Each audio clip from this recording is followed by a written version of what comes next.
د امرالله صالح له لوري د افغانستان دښمنانو ته ډیر بد خبر. امرالله صالح کابل ښار کې د 100 میلیونو ډالرو په ارزښت د امنیتی کمرو د لګولو اعلان وکړ. دا چې تازه امرالله صالح څه تصمیم نیولی دلته یې له موږ سره په دې ویډیو کې وګورئ. درنو لیدونکو السلام علیکم، وخت مو پخیر. امرالله صالح وایي کابل کې د 100 میلیون ډالرو په ارزښت نوي کمري نصبوو. افغان حکومت وایي په کابل کې به د میلیونونو ډالرو په لګولو امنیتي کمرې نصب کړي.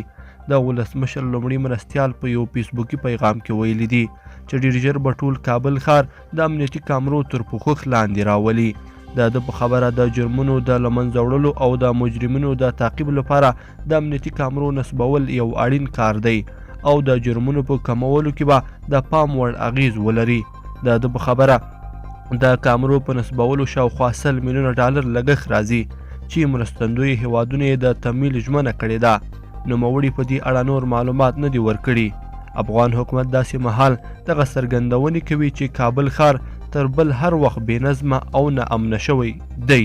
لیدونکو په دې هیله چې دا خبر به مو راسره تر پایه پورې لیدلی وي. که مو دا ویډیو خوښه شوې ویډیو لایک کړئ د سره او چینل سبسکرایب کړئ.